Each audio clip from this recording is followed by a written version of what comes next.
Alexis, we're coming up almost on a year since Jocelyn passed away. How has this whole year been like for you, your family, when you look back at, June 16, 17? Um, I feel like I've had one heck of a year so far, and I know we're not on that year yet, but I feel like a lot has happened in this year. The first couple months were a blur. Was really just trying to get through the motions of what grief looks like, what it feels like, and the first few months, couple months really were my hardest just because I've never lost anybody. She was my first loss. And it being my child, it kind of hit me differently. And anyone that would be expected to lose a child in that aspect, in that way. But I've decided to use my pain and turn it into my power and be her voice and speak highly of who she was and the child and young lady she was turning into. And I want to stand up for her and to stand up to any other lost young girls and women who have been victimized to bad illegal crossings, and who unfortunately some of them are not here with us anymore because of people's actions. And it's been a whirlwind of a lot of ups and downs, laughs, cries, but she's always on my mind every single day. And you said that she was your first loss, but she was also your first daughter. Talk to us about how your life was like when you first had Jocelyn. Um, well, I always fought for her for sure. Being a teen mom wasn't something ideal. No one really wants to have that in the family. So, I was really 14 when I was pregnant with her, and it was kind of hard on my family. I had to fight to keep her. My mom would try to give me other options, abortion or adoption, and I was being so young. I knew what abortion was and I didn't support it. I don't still really support it at all, but I didn't feel like it was the child's fault to have to go through that based off of a parent's actions. So I fought for her, and my mom tried to get me to put her up for adoption, and I just couldn't. And then it got to the point where she wanted her to go live with her dad, and I would see her on weekends. I said, that's not happening. I've for as long as I can remember, ever since she was a tiny cell in my body, I have always fought for her. And she did help me grow up for sure. I was about a month into being 15 that I had her 2 days after Christmas. And she really matured me. I didn't live your average teenage life, go to parties and stuff. I was home with her and taking care of her and finishing school, and she really gave me purpose. She gave me more reason to make it in this world because I had somebody that was looking up to me. She was everything that you could think of as a good baby. She was very well behaved, very quiet, didn't give me a hard time, wasn't a big crier in the middle of the night. She, as a toddler, as a young little girl, before grade school, she was very self-sufficient. She was always fine with just playing with her Barbie dolls and her babies and coloring or reading or watching her shows. She was very girly when she was younger. She quickly grew out of that when she hit grade school, and she really just showed me the purpose of life. And how did you see her change? Like everyone, we go through different stages in life, but as she grew from, baby to an adolescent to a teenager, how did that change? How did you guys' relationship change? Um, when she was super little, she's very girly. She let me do different hairstyles on her. And then when she hit elementary school, she was still a little girly, but not really. And she was still a kid overall, though. She still liked playing with her toys, still liked watching cartoons. And then when it was time for her to get older, probably right before she hit puberty, is when I started noticing a difference. She wasn't wanting to wear super girly things. She wasn't wanting, she had already not wanted me to brush her hair anymore because she was pretty tender-headed. So it got to the point with her having curly hair. She's like, no, Mom, you can't do it. It hurts. It hurts when you do it. So she learned to do her own hair, and doing her own hair would just be brushing it to be poofy and leaving it like that and be on the go. And her music style was pretty much always kind of different. She was a really big fan in elementary school of Melanie Martinez, and when we would play it, and she's like, can you please play a song for me? And me and Eliza's dad, we'd be in the car and we'd play it, and we're like, this is what you like to listen to? She's like, yeah, it's great. So we're like, okay. And that's when we knew that she had already just a different style of music choice, which is fine. That, you know, that made her who she was as a person. And just like little by little, it's just as she got taller and not so much as a child face, she kind of became her own being, was finding her own way, and was figuring out her style at the same time. She would wear, you know, regular bootcut jeans with like a kind of a crop shirt, and then she went to the very baggy cut off cargo jeans and cut off shirts and Converse all the time. She definitely kind of branched out to her own being, and that's when I saw that she was going to be very special. And you know, you saw her become this young, you know, lady right before your eyes. And you know, learning from your own experiences, was it kind of difficult trying to, you know, give her the freedom to become who she wanted to, but also kind of use your own experience and, you know, hey, baby girl, don't, you know, things can go differently, you know? Yes, I was a single parent for most of her life. I was with her brother's dad for a good little chunk of her small years. But I was strict. I was very disciplined. I made sure she was in bed at a certain time. I always gave her chores, tried keeping her on a good upbringing path for the most part. She was a child who, you know, didn't like cleaning her room and always liked staying up watching TV. But I did try to let her, as she got older, she wanted to start switching up her hair. She's like, can I get a piercing? I was like, no. And, you know, any little preteen that would. And for the most part, when it came to like her hair and like, you know, her wardrobe style, I would try to let her be herself, because it's just hair. It'll grow back. They're just clothes.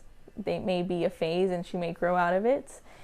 But I did have to always ensure to her, you know, safety. You know, in the apartment we lived in when we moved to wasn't the greatest area, and I did always express to her, never walk out by yourself, never walk down the street. Even though the corner store, you can walk to the gate of the apartment and you can see a gas station nearby right there. Still, don't go there. Like, it doesn't matter. No walking anywhere. It's not safe. And just I try to express the dangers of safety, and you never know what kind of people are out there, and to just be safe. And she would ask here and there when she would have a best friend over, can we just go walk to the gas station? She's going to come with me. I'm like, absolutely not. I'm not about to be held accountable for not one, but two of y'all. Oh, no. So I was like, I'll drive y'all. Just give me a little bit and I'll take y'all to go get snacks and stuff. But she was kind of her own being, and she would get a little mischievous from time to time, and she unfortunately learned how to be a really good poker face liar. I would ask her about things, about whether it be stuff in her room or like, hey, did you have homework, or no. And I would have to stare at her to really see if she would like break or like, okay, yes. So we were getting better at her being honest and not hiding things. And but I just always I never tried to be her friend. I always did try to be that parent. But I did try to always let her know that you can always come to me about anything, though. If you ever feel you need to talk to me about something, I'm not going to get you in trouble. I'm not going to be mad at you. I'm not going to yell at you because you're telling me something in confidence that you didn't know if you could tell me. So I always did try to express to her that she could talk to me as much as she could. And something that I always admired from you since the moment I met you was the strength that you showed and you continue to show. Talk to us how you're using that strength to continue to fight and make change. The strength is honestly through my faith, really. If her brother had never got me to go back to church a few months before everything happened, when he did, I don't really know where I would be at mentally. I thank God every day for allowing me to come closer to him and allow him in my heart, because his strength is really what's gotten me through all of it. And of course, that doesn't mean that from now on I'm turned a new page and I'm good and I'm happy and I will never be sad again. There's days that I'll be fine and I'll go weeks and I'm fine and I didn't cry, and it may just be one thing, one scent, one sound, one laugh, and it gets really hard all over again. It kind of just like the grief just overtakes me, and I'm still learning grief as a whole. There's no just you're going to deal with all the sadness at one time, you're going to deal with all the mad at one time.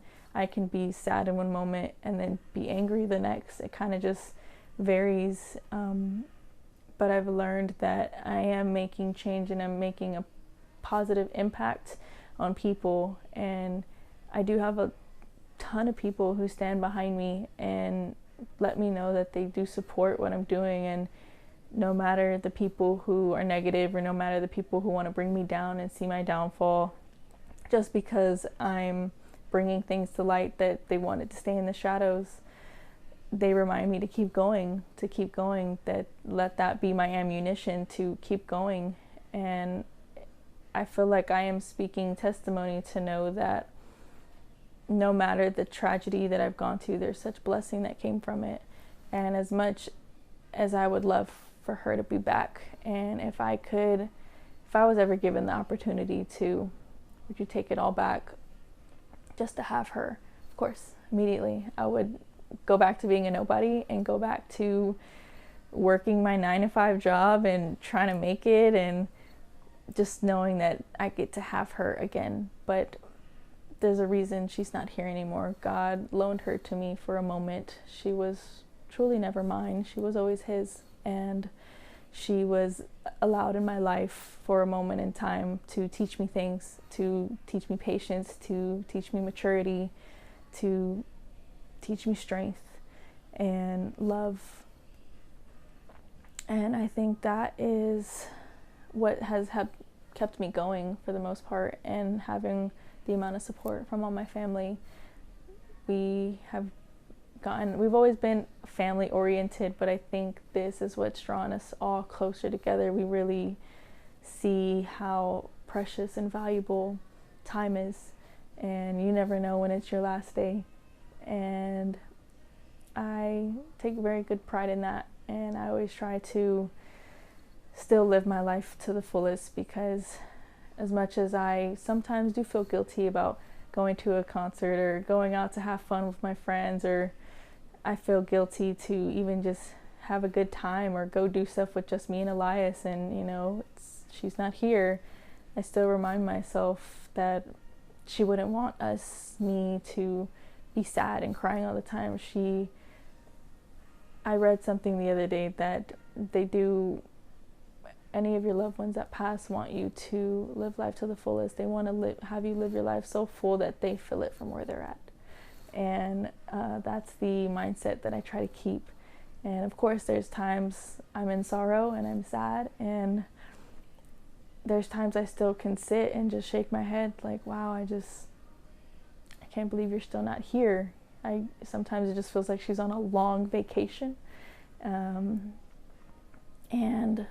she'll come back, but it's just not the reality of things. And when I hit back to reality, I know that she's in a better place. She's free. She's not in pain. She's so beyond happy, and she's in infinite worlds doing whatever her little heart desires.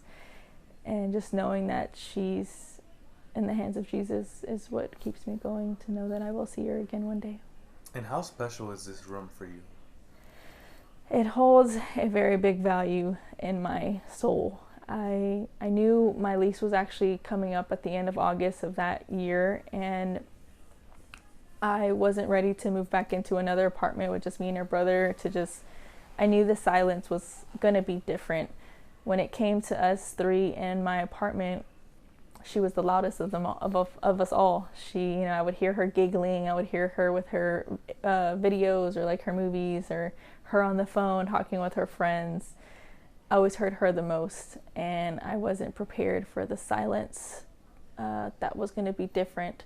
So with me moving back in with family to just kind of slowly get my mental back to being okay on my own, I knew obviously moving back in with family, they don't have multiple rooms for us to have. There might be a room for me and her brother, but I ideally didn't want to box her stuff away, because I felt like boxing her stuff away was going to be boxing her away and leaving her in the past and her catching dust. And I just didn't want to do that. I couldn't let go of her. Her room was her safe space. Her room was her. And I just couldn't take it upon myself to leave her things in boxes. So I took pictures of every inch of her room, down to the bookshelf of the way she had her books labeled, to her little weird shrine she has on top of her bookshelf, to the record player, to the record she left sitting on her record player. I tried mimicking it all the way down to the crooked posters that she thought were straight but were not straight. I just didn't, and I wanted it to be somewhere that was climate controlled, somewhere that, things over time, sits in a garage type style room, things do kind of get ruined with climate and with the weather and with time, and this is the last of her stuff. I don't know how I would feel if I was to come back and her things have mildew on them, or her things are ruined because the rain was too much that week, and I just didn't want to accept that. So I looked in and found a place that was climate control until I was ready to get into my own home again, and I tried to mimic it exactly to how she had it. And sometimes, I can just come here and sit on her bed, and I could see her, lighting her incense on her bookshelf. I can see her sitting in her chair at her desk, getting frustrated with the bracelets not coming out the way she wanted them to. And, I can see her stuffing her clothes in her dresser when I've asked her to fold them. It just brings back memories to when she was here on Earth, and I hold that dear to my heart. Yes, I do go visit her at the cemetery, and I do go spend time there. I spend a lot of my time there, actually. It's being at the cemetery and picking up her and doing her flowers and cleaning up. It's became a new hobby of mine, but this room reminds me of when she was here, and I guess in a way it keeps me in the past, because my life keeps going on while hers is at a frozen in time. Forever 12. Forever 12, yeah.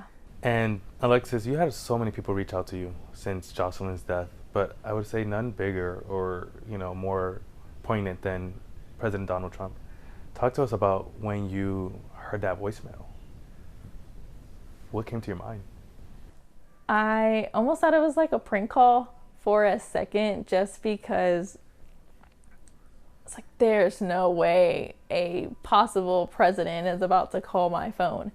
It's unheard of, you know what I mean? It's locally, Houston's pretty big. Houston can have some of its stories reach outside to, all of Texas, and you might hear a story here and there every blue moon from Texas that's nationwide, but you don't hear that very often. So I didn't anticipate her passing and her murder to take off as big as it did. I was already struggling with doing just the local media, thanks to April from Crime Stoppers, who encouraged me to speak, because it does help and it makes a difference. And even though I couldn't see it then, I see that now. And finding all the strength and all my might to do the little local interviews I had, that led to it becoming national news. And with the election coming up at that time, and it being with immigrants who weren't supposed to be here, I didn't even anticipate it to reach presidency of any sorts, of governments of any sorts. But, it did kind of turn a little political. A lot of people have said that I'm being used, that he's been using her story for political gain. And as it may look like that, I'm a grown person who has the right to say no, and I don't have to do any of this, and I don't have to be sharing my story with the president. But just the fact that he acknowledged her, and he acknowledged the pain and the tragedy and the actions that should have never happened. I felt, listening to the voicemail, I was still kind of like stunned, like, oh my goodness, there's no way, what? And wait. And I had to call my best friend who was there. I was like, come here, listen, like, am I listening to this right? Does this say Donald Trump? And she's like, oh my God, girl.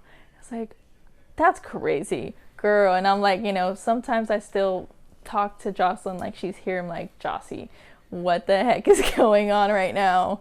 I was very taken back, and I didn't really know how to react. And but even once I called him back, because I missed his call, for him to leave me a voicemail, I was like, I can't believe I missed the almost president's phone call. Like, how do I do that? Alexis, like, you had one job, to answer the phone. And when I finally called him back, it didn't even feel like I was talking with a possible president at that time. It just felt like I was almost talking to like an uncle from the family that was, in another state, and just giving me his condolences and his sorrow and his kindness. And it didn't feel forced. I felt the empathy coming from him. I know he's a father himself, and he showed me that he cared. He showed me that she mattered, and he was even more apologetic, just knowing that her death was preventable. Her death should have never happened. She should have never encountered the two individuals that she encountered that night. That should have never happened. So he apologized to me on behalf of the United States, because the government we had in place wasn't apologetic. And you say, her death was preventable. So talk to us about the fight that you're doing so that it's actually signed into law. I am trying to do a bunch of different things. I know they are trying to do with Senator Ted Cruz, trying to do the Jocelyn law, which will ensure all detention center beds get filled up, and they actually do more vetting processing, and actually not just do this catch and release kind of thing. They actually do something and allow them to properly be vetted, to know who is coming in and out of this country. And the Justice for Jocelyn Act is to deny bond bail for any illegal immigrants who commit certain crimes, rape, assault, murder, anything that's a hard class felony, which I feel should in fact be there, because if you're coming here to this country the way you're coming here, and then you're going to commit crimes on top of that one crime you already committed by being here, it's just, I can't wrap my head around that, the thought process. If I was going to a country that I know I didn't belong to, I'm going to do everything I can to stay under the radar and stay out of the law enforcement's eye. But not everybody thinks like that. Not everybody has, in a sense, that moral compass, that sane thought process. So I think the fact that because there were two illegal immigrants that are, let's say, allegedly being charged with her murder, if they hadn't been illegal immigrants, I don't think the story probably would have took as much media.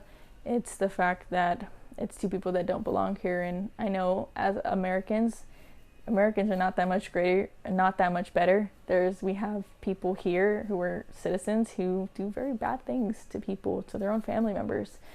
And, it's a hit or miss if it gets attention or if it doesn't get attention. But because she was so young and these individuals didn't belong here, and they were here and they were let go at the same time as what raised awareness as to, so they didn't even belong here. They were never supposed to encounter with her. They were supposed to be held till their immigration hearing, and they weren't. They were apprehended and released within 24 hours of each of them being detained and let go. That just makes no sense. Why would you do that? You don't even know who these people are, and you're just going to let them go. I know her death should have been preventable, because just 3 weeks before Pena was apprehended and released is when that's when he was apprehended. 3 weeks later, not even 30 days, a month later, he and Johan crossed paths with Jocelyn, and they took her life. It's something that is very infuriating, because she, as much as I stressed to her, being out by herself is not okay. Being out at night especially is not okay, day or night.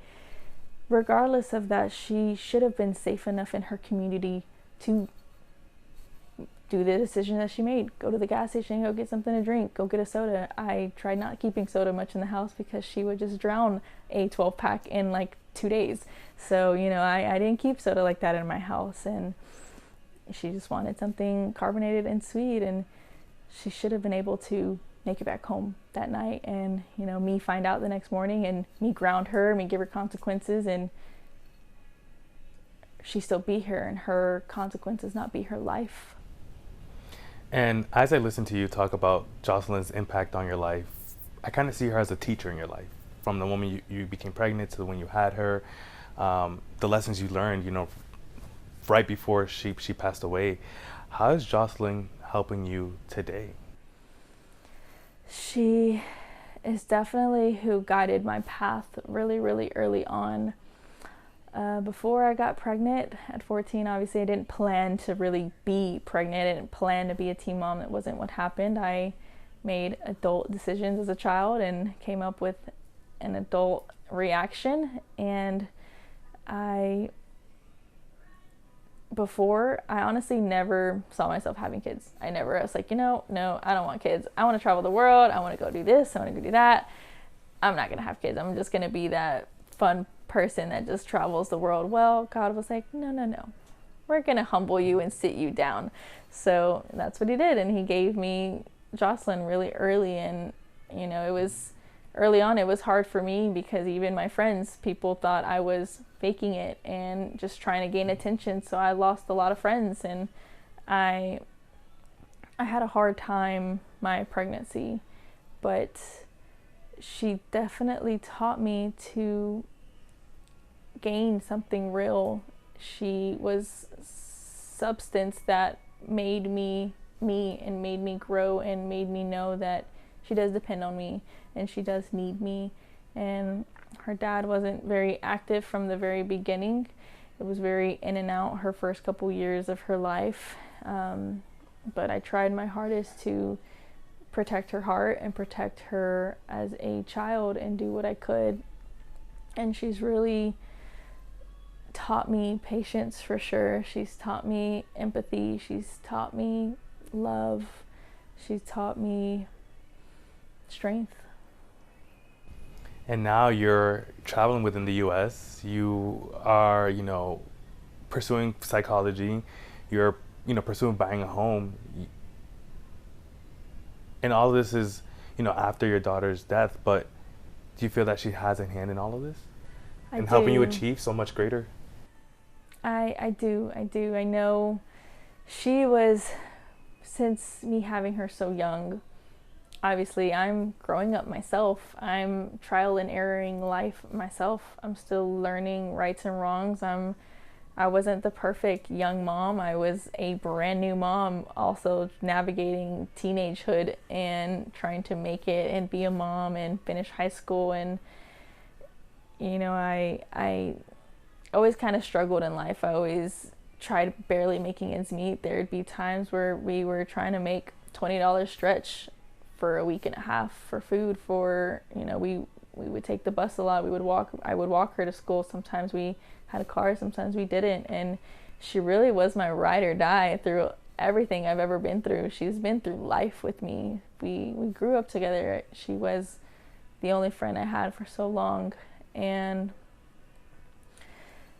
I knew she kind of always hated that we always struggled, and sometimes it would hurt me to tell her, no, I'm sorry, I can't buy that, like I don't have the money for it, I'm sorry. And she would understand, but a piece of her would be like she wished she had it, or she wished she could get it. And I always tried my hardest. I went broke by trying to get her in acting classes, and it was the last few $100s I had, and they're like, if you just spend this much, we'll get her in classes. And she's like, please mom, please. And I did, and I like cried because I don't know how I'm supposed to pay these bills. I tried my hardest to allow her and give her everything that she wanted and asked for. So she was always through the hard times with me. And the apartment that I had was I was always kind of either with her brother's dad or dating somebody. I was always kind of with a significant other and with having a partner, and I was finally by myself, and I was finally okay with being on my own. And I didn't know how I was going to do it, but I knew I was capable, and I knew I was going to be able to do it alone with my 2 kids working, and I made it happen. It wasn't extravagant. Clearly the apartment in the area wasn't the best. The apartment had its ups and downs inside, but I tried my best to make it a home. And I know she hated, she had to move schools because she said the school she started going to was ghetto, and she was like, it's so ghetto here. And she always wanted more for us. She always wanted more for us, and I tried, and I really did try my hardest. I did what I could financially. It was just me. And with her passing and the community being so welcoming and so supportive, and my best friend helped create this GoFundMe to just help with the funeral stuff, because obviously me barely being able to make it, there's no way I'm going to be able to do this cost. And my family, they all live off fine, but they're not well. Everyone makes it in the end of the day, and that's a lot of a burden. And as time went on, as the days went on, the GoFundMe just raised so much money, and I was taken back with the amount of people that just cared to just want to help out. And I took that opportunity to really take some time off of work and not rush back to trying to make ends meet, and take time for myself, take time to spend with her brother, and do something with myself, do something different, stop working a minimum wage job, go back to school, go get a better education, go find a career, stop just living and actually live, stop just trying to make it and actually go live. And I knew she wouldn't want me to continuously, knowing what happened with her and knowing the impact it made on our family, on the nation, and with the amount of help we had from the entire community all over, she would not allow me to keep struggling and go through heartache and financial burdens while grieving.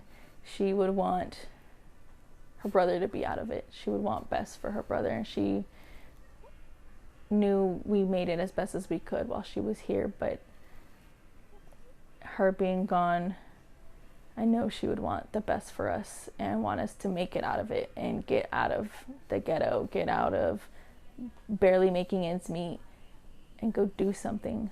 And that's what I've decided to do. I've been allowed the time off of work and focus full-time on school, and that's something I never said I was ever going to do. When I graduated high school, I said, screw college, we're not going to college, it's not happening. And never in my life did I ever think I was going to go back into school. And something just told me that I needed to, and I needed to just do something to better myself and to better her brother's life. And I just took the courageous step to finally start, after months of saying, I'm gonna do it, but not doing it, and then finally doing it. It's like, okay. And me finally finishing my first semester and passing my classes, it's like, okay, I guess I can do it. I guess I'll keep going. So I definitely feel she would want the best for us and would want us to excel in life. And lastly, looking ahead to the justice system, looking ahead to trials, what is your outlook as we move forward with the trial? I hope we receive the correct justice. Me being Christian, obviously I don't want to take the life of someone else, but these individuals took the life of my daughter, my firstborn, my only daughter. You know, I see it as an eye for an eye, and justice is the death penalty. Justice is, you know, I don't think it's fair that they get 3 meals a day, they get to sleep, they get to interact with people, they get to talk to their family, they get to be alive. And Jocelyn is not. And it becomes very upsetting to know that they're here and she's not. But I do pray in my heart that they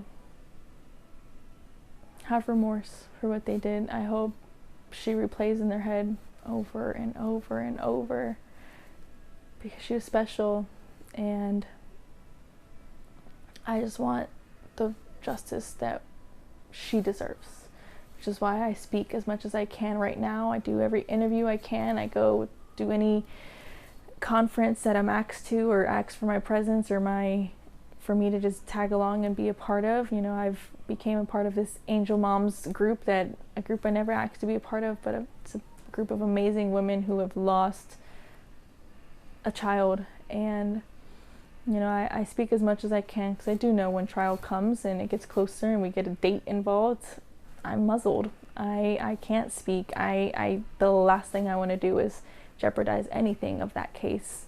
So I speak and scream as loud as I can her name, her story, as much as possible, until I'm forced to not speak and forced to not say a word, which will be really hard for me. It might get a little dark for me, just knowing that I can't advocate for her when I want to.